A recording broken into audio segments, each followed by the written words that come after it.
Halo teman-teman yang berbahagia, berjumpa kembali dengan saya Dr. Andri, spesialis kedokteran jiwa dari Rumah Sakit Omni Alam Sutra Tangerang.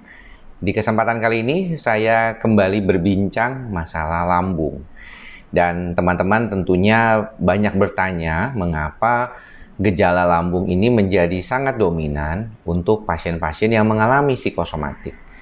Pada dasarnya, kemampuan setiap orang dalam mengatasi stres itu berbeda-beda.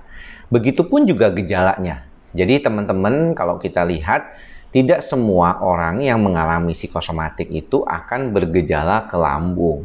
Dan tidak semua juga orang mengalami GERD atau gangguan lambung itu akan mengalami kecemasan atau anxiety. Jadi sebenarnya kalau saya lihat, gejala atau yang disebut istilahnya GERD anxiety itu sebenarnya tidak selalu dialami oleh banyak orang ya, hanya sebagian saja. Namun karena lambung ini begitu rentan mengalami stres, itu sebabnya mengapa jadi banyak orang seolah-olah ketika dia mengalami gejala lambung yang berat, salah satunya GERD, dia jadi dominan mengalami kecemasan. Atau sebenarnya orang ini mengalami gangguan lambung yang tidak terlalu, tapi kecemasannya sangat luar biasa sehingga gejala lambungnya itu mudah terpicu. Dan penjelasan mengenai ini sebenarnya sudah banyak kita bahas di beberapa kali kesempatan kita live maupun di video-video yang sudah ada di YouTube channel saya Andri Psikosomatik.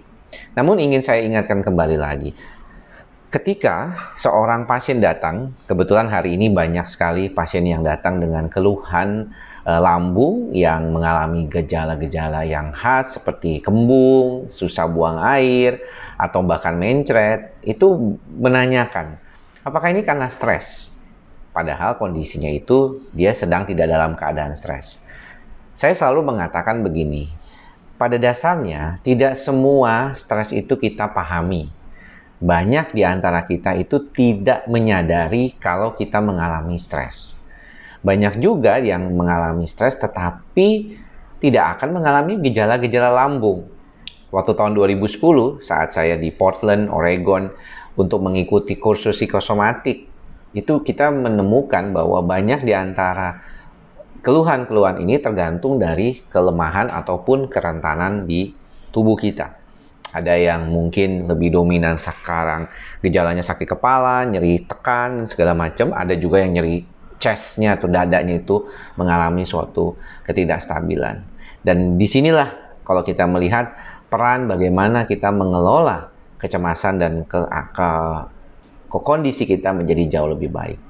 Nah, lalu apa nih yang perlu dilakukan ya oleh teman-teman yang mengalami gejala lambung dan juga sedikit kecemasan? Apakah memang harus selalu langsung datang ke dokter yang berkaitan dengan masalah psikosomatik seperti saya untuk mengatasinya? Belum tentu ya. Jadi pastinya ketika berobat, teman-teman datang ke dokter umum atau dokter penyakit dalam, mereka biasanya akan memberikan obat-obatan seperti golongan PPI ya, banyak macam tuh, omeprazol, lansoprazol ya, mereknya ada yang Pariet, ada yang Nexium, ya, ada yang Pantozol, ada Pantopam, ya itu banyak banget. Kedua, mereka biasanya akan memberikan obat prokinetik kalau misalnya memang dikaitkan dengan gejala lambung yang kembung, misalnya domperidon atau misalnya sejenis obat-obat yang membantu peristaltik ususnya lebih baik.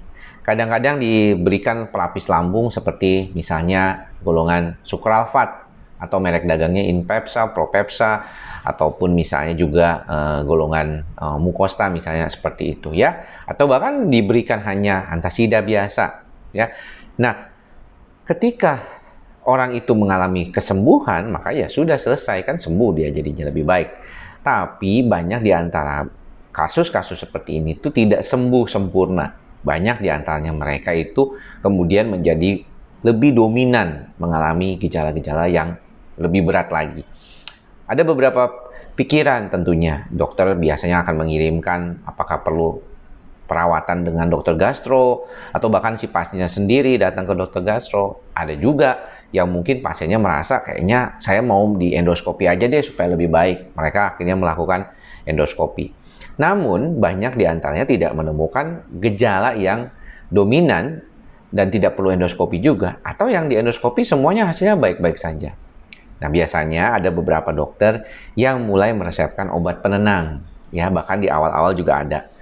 Banyak juga yang ke dokter saraf misalnya untuk membantu dirinya karena sering ada pegel-pegel juga selain daripada keluhan lambungnya. Diberikanlah obat-obat penenang yang golongannya benzodiazepin seperti clobazam, alprazolam, clonazepam, kadang-kadang lorazepam, ya, dengan berbagai macam merek. Dan ternyata mereka merasakan kenyamanan. Jadi pertanyaannya, apakah lambungnya membaik karena memang lambungnya sudah bagus, atau sebenarnya problem lambungnya dikaitkan karena ketidakstabilan di sistem saraf pusat?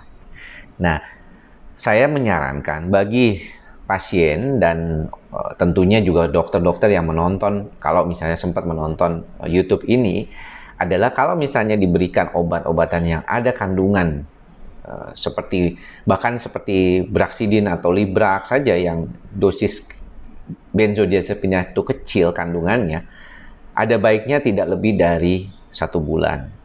Jika dalam 1 bulan mereka masih menggunakan, atau pasien, teman-teman semuanya juga masih menggunakan obat yang ada obat penenangnya, ada baiknya teman-teman berkonsultasi ke dokter jiwa.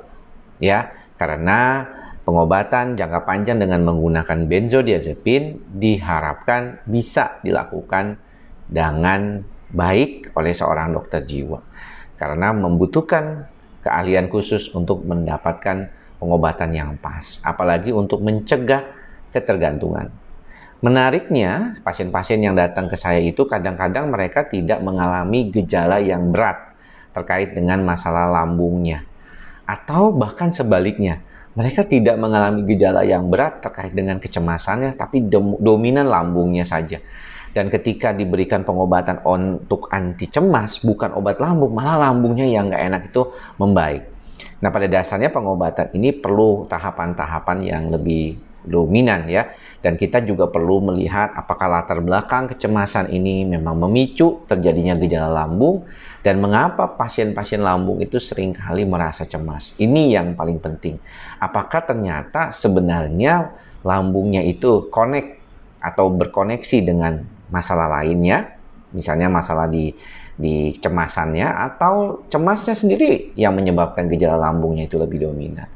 Tentunya ini perlu dipelajari lebih lanjut di dalam proses terapi, di dalam proses bagaimana kita bukan cuma dengan pengobatan, tapi kita juga mengenali gejalanya. Demikian apa yang bisa saya sampaikan. Jangan lupa untuk selalu mengingat mantra kita bersama, ikhlas, sabar, dan sadar. Semoga semua makhluk berbahagia. Semoga teman-teman semua berbahagia. Salam sehat jiwa. Bye-bye.